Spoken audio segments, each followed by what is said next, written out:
Hello everyone! If you've been struggling to find true happiness and peace in your life, then this video is for you. Here's a hard truth about life. No one else can bring you happiness. It's in your hands, and you have to achieve it yourself. You are the only one with the power to create your own happiness. But the question is, do you believe in yourself? Can you maintain the highest level of patience in all situations? Many people give various advice and opinions about others' happiness and success. But today, I'm going to share with you the most important thing for your happiness and fulfillment. Friends, my name is Hosen Babul, and I am a motivational speaker. If you find this video helpful, you can show your appreciation by liking and subscribing and start a new journey with me. Let's dive into the details and discover why and how these 10 principles are the most important for achieving true happiness in life. Number 1. Keep away from those with whom you do not share your mind. This doesn't mean you need to agree on everything. What it means is that your core values, your fundamental approach to life, your basic principles about how people should treat each other, these things need to align with the people you choose to spend your time with. There's a psychological phenomenon called emotional contagion. Emotions spread from person to person like a virus. If you're constantly around negative, bitter, or toxic people, their mindset will gradually infect your thinking. But when you surround yourself with people who share your values and approach life with optimism, their energy lifts you up. Jack Ma, the founder of Alibaba, understood this principle deeply. In his early entrepreneurial days, he made a conscious decision about his inner circle. He once said that he surrounded himself with people who believed in dreams, not those who crushed them. Even when building his company, he carefully chose co-founders and early employees who shared his vision of empowering small businesses. This wasn't about agreeing on everything, but about sharing fundamental beliefs about possibility and growth. The entrepreneur I mentioned earlier realized that he was spending 3 hours every week with someone who complained about everything. When he limited that time and invested in growth-minded relationships instead, his entire outlook shifted.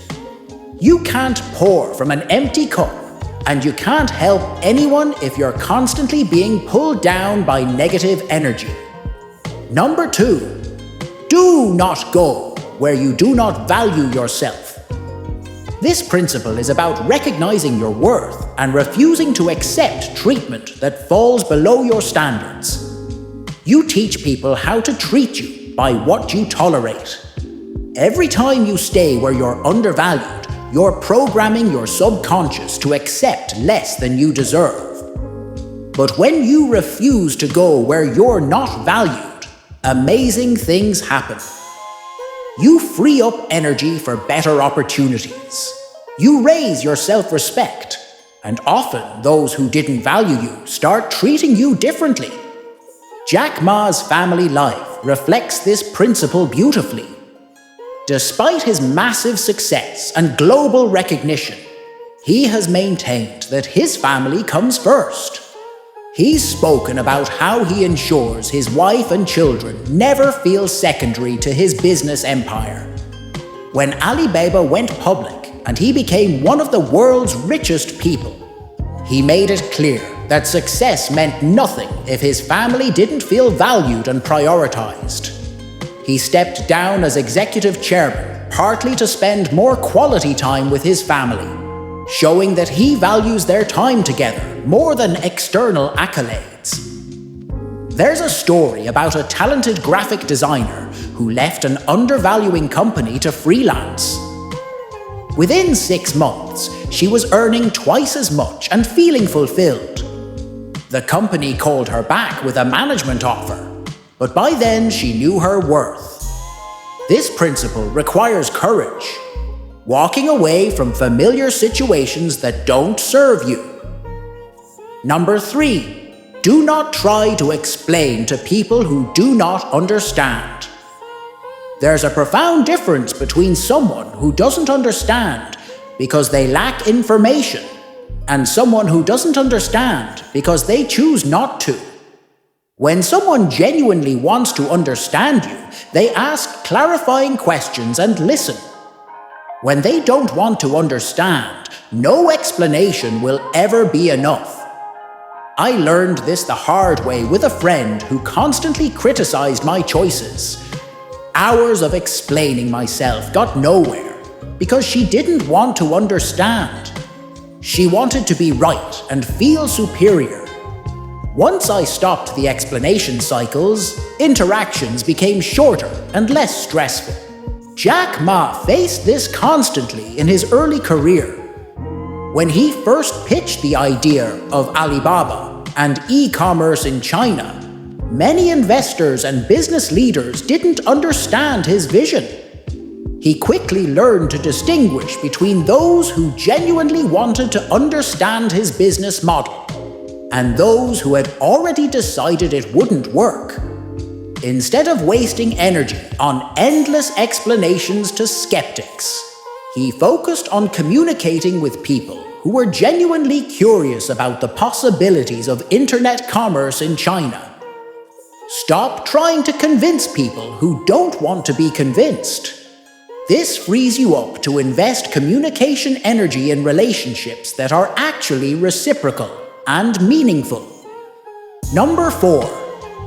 Avoid those who get angry when you tell the truth. Truth isn't always comfortable, but your happiness depends on your ability to be honest about what you see and experience. When someone gets angry at you for telling the truth, they're demanding that you participate in their delusion or denial. This shows up everywhere. Friends who make terrible decisions and get mad when you point out consequences. Family members who treat people poorly and get upset when you don't pretend it's acceptable. Co-workers who take credit and become hostile when you mention it. When you consistently choose truth over false peace, you actually create more genuine peace. You attract people who value honesty and build relationships based on authenticity rather than pretense. Jack Ma has always been known for his direct communication style, even when it made people uncomfortable. In business meetings and family discussions alike, he believed that honest feedback, delivered with care, was more valuable than comfortable lies. His wife has mentioned in interviews that one thing she appreciated about their relationship was his honesty. Even when discussing difficult topics about balancing work and family, he never sugarcoated the challenges or made false promises about easy solutions. People who get angry at truth are usually invested in maintaining illusions. You don't have to be part of that validation system. Number 5. Don't go to lift people who are down. There's a crucial distinction between helping someone who wants help and trying to rescue someone committed to staying down. Some people are temporarily struggling and actively working to improve. They deserve support. Others have made being a victim part of their identity. When you try to lift people who don't want to be lifted, you exhaust yourself, enable their victim mentality, get pulled into their negativity, and waste energy that could help people who actually want to change. This doesn't mean becoming heartless. It means recognizing the difference between someone who needs a hand up and someone who wants to pull you down. You can't want someone's success more than they want it themselves. I spent 2 years helping a colleague who constantly complained about her career but never took any suggestions. When I stopped engaging with her negativity and focused on people actively working to improve, my own happiness increased dramatically. Number 6, don't break down when there is a problem. Life will throw problems at you. That's guaranteed. Breaking down doesn't solve anything. It wastes energy you need to address the challenge. This isn't about suppressing emotions, but maintaining your center so you can respond rather than react. Think of problems as information telling you something needs attention. They're opportunities to grow stronger and more capable. I know someone who built a successful business despite constant early crises. Instead of falling apart, she developed a simple system. Take 3 deep breaths, then ask 3 questions. What exactly is the problem? What resources do I have? What's the first step? This kept her solution-focused rather than stress-focused.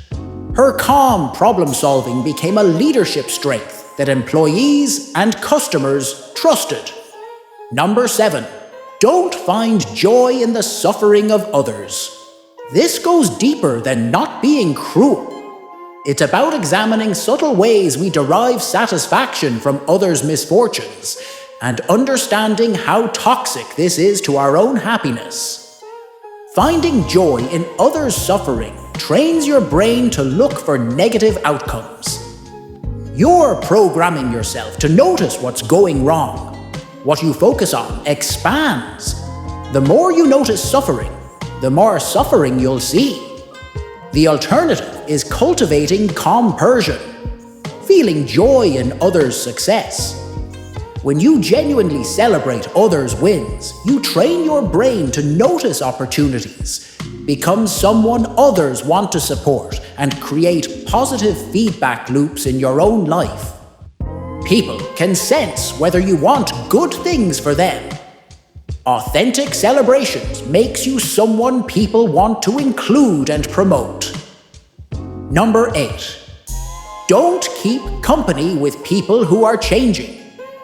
This isn't about avoiding growth. It's about avoiding people who are inconsistent chameleons, constantly shifting values and personality to fit situations. They don't have a solid sense of self. These people create chaos and uncertainty. You never know which version you'll get. Building relationships with them is like building on quicksand. There's a difference between healthy growth, evolving while maintaining core values, and unhealthy changing, constant reinvention for approval or manipulation. I knew someone who changed his entire personality every few months. Fitness fanatic, then art critic, then business guru. Each phase felt genuine to him, but the constant shifting made real relationship impossible. Consistent character creates stability and becomes a foundation for peace of mind. Number 9, don't complain about life. Complaining is one of the fastest ways to program your mind for unhappiness. Every complaint reinforces neural pathways focused on what's wrong, training your brain to scan for problems and ignore solutions. There's a crucial difference between addressing problems and complaining.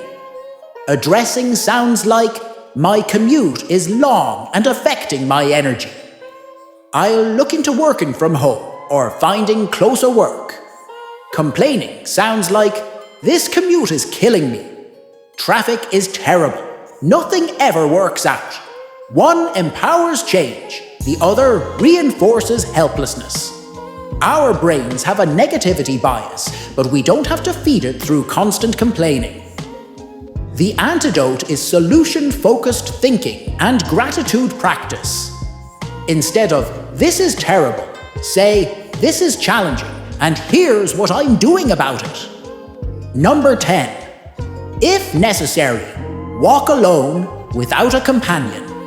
This is about your relationship with yourself and willingness to prioritize well-being, even when it means being alone. Many people stay in unhappy situations because they fear solitude. But being alone alone isn't the same as being lonely. Loneliness is feeling disconnected around others. Solitude is feeling complete in your own company. When you're willing to walk alone, you stop making fear-based decisions. You stop settling for relationships that don't serve you. You make choices based on what actually makes you happy. Jack Ma's family has spoken about how he taught them the importance of being comfortable with solitude and independent thinking. Despite his vast network and public life, he values quiet time with family and personal reflection. His wife has mentioned that one of his greatest gifts to their children was teaching them to be confident in their own company and not dependent on others' approval for their self-worth. When you're genuinely okay being alone, you stop being needy in relationships. Self-sufficiency is magnetic. Desperation is repulsive. You connect because you want to, not because you have to. The interconnected nature of these principles. These principles work together to create boundaries around your energy and emotional investment. They help you become selective about where you focus attention and with whom you share your life. They teach you that happiness is your responsibility, not dependent on others' choices. When you stop explaining to people who won't understand, you have more energy for those who share your mind. When you refuse to go where you're not valued, you create space for appreciative opportunities. Addressing common objections. This sounds selfish. Having boundaries doesn't make you selfish. It makes you sustainable. You can't truly help others if you're constantly drained. These principles don't eliminate compassion. They focus it where it can make a difference. There's a difference between giving second chances and allowing repeated harm. You can forgive without exposing yourself to harmful behavior. The goal is becoming discerning, not cold. Long-term impact. Consistently applying these principles creates transformative cumulative effects. Your stress decreases because you're not managing others' emotions. Self-respect increases because you stop accepting poor treatment. Relationships improve because you attract people who appreciate authenticity. You develop unshakable self-worth, independent of others' approval. You understand that happiness is your choice and responsibility. Implementation strategy. Start with an honest inventory of current relationships and situations. Which people share your values? Which consistently drain energy? Which situations undervalue you? Don't make dramatic changes immediately. Gradual implementation is more sustainable. Pay attention to how you feel after interactions. Your emotional state is valuable data about whether relationships serve your highest good. Remember, initial discomfort is normal. You've probably spent years prioritizing others' comfort over your well-being. Learning to value yourself is a skill that takes time to develop. Your transformation starts today. These aren't just philosophical ideas. They're evidence-based strategies supported by decades of psychological research on well-being and resilience. Choose one or two principles that resonate most with your current situation and start there. Your transformation creates ripple effects beyond your own life. When you set healthy boundaries, you teach others to expect better. When you stop enabling victim mentality, you give people opportunities to develop genuine strength. Remember, being kind doesn't require being a pushover. Being compassionate doesn't mean being an enabler. And being loving doesn't mean losing yourself. Your happiness is your responsibility. Your peace is your choice. These 10 principles are your roadmap to both.